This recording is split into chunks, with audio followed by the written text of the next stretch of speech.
nice headstone. Put it back together then.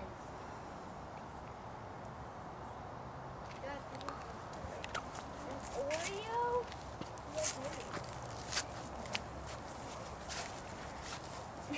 What do you want? I have more to eat. Should I put it on the headstone? I just want to eat this one. Here, let's leave a few. Leave some for Poppy too, Fred. Don't eat them all. He didn't want to leave his. I just want to eat some. Here, put some kisses down for Poppy. Do we have to unwrap them? No. I hope that the birds don't get in this before.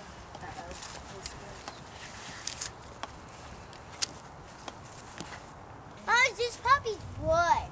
Mom, that's the headstone. So this That's is the his monument. wood. Is this wood I under need here? 2 Oreos because I don't get Hershey Kiss. I already have some. I come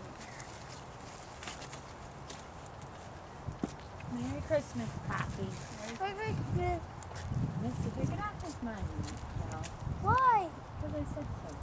What happened? I am off It's not very polite.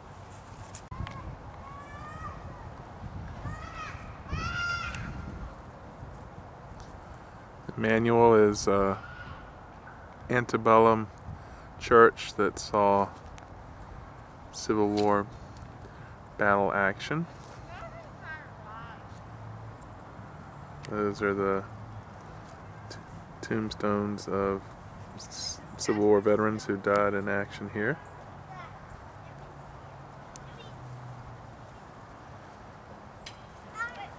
There's Victor Levin Floyd's headstone.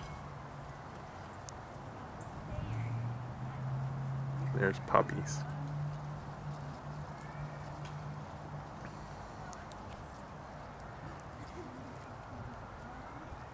Some Walton cousins there.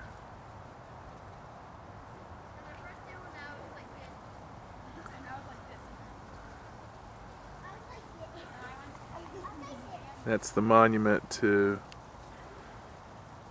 the Civil War soldiers here at the Civil War Cemetery, Confederate.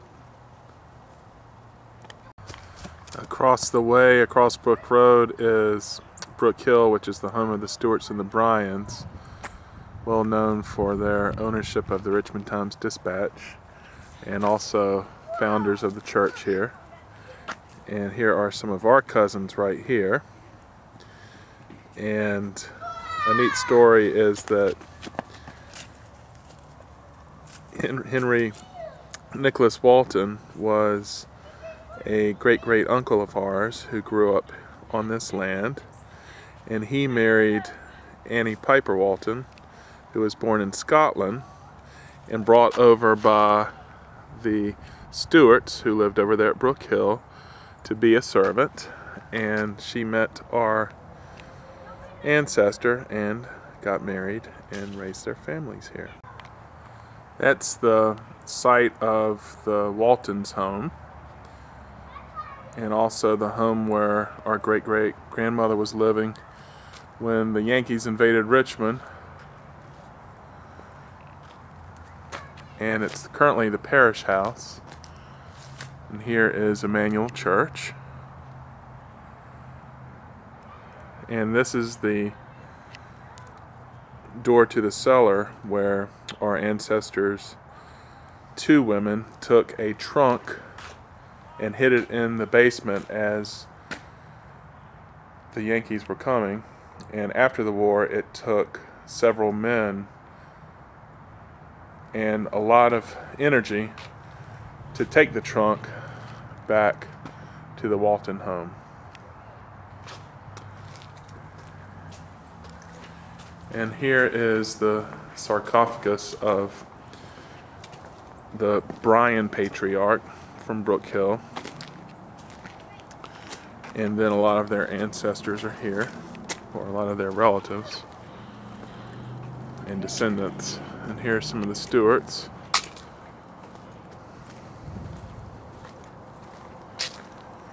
And one neat thing that they do is for Christmas they put holly leaves or wreaths on their loved one's stones.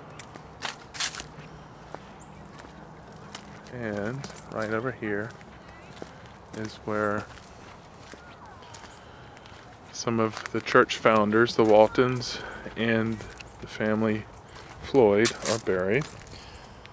Victor Levin, which is Gam's father, Lucy Dabney Walton Floyd, Gam's mother, who grew up in the house that I just showed you, or the site where the house was, and Gam's sisters, Lula and Winnie. And there's Poppy.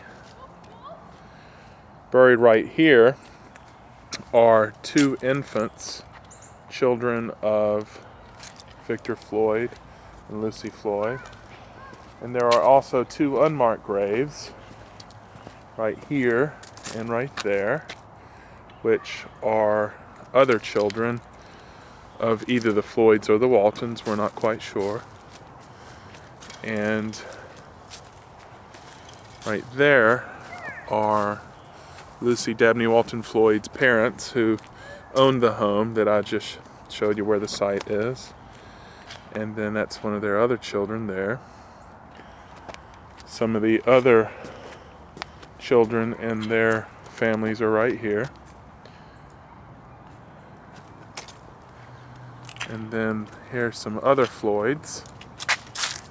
That's the brother of Gam and his children, as well as his wife. And my kids are playing over there at the main Confederate cemetery. And that is the Confederate cemetery obelisk. And there's Poppy.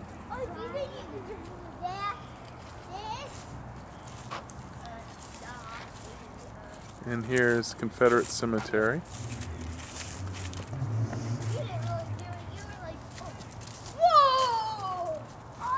Some of them are unmarked and some of them are marked. She was only born for like 5 years. No, that's a Confederate monument. That's all those who died in the Civil War. And the two that are buried next to the Floyds and Poppy are the Davises, Joseph! J.L. and L. Davis. Joseph! I believe L. Davis died in 1863 in the summer. Most of these And John! were killed during the Battle of Yellow Tavern, the same battle that Jeb Stuart was mortally wounded in, just right on this area, and also a couple miles north at Yellow Tavern. Is that John Howard Cornett? Yes, I am a zombie. AJ. Zombie was coming. One neat thing here, Oh, Dad, can you the just vases video me? are designated as 84 and 84 and a half. Evidently, the second vase was buried here later. The initial one being buried after his death in May 1862 during the Peninsula Campaign, and the later brother being buried after his death in 1864, which would have been Yellow Tavern here.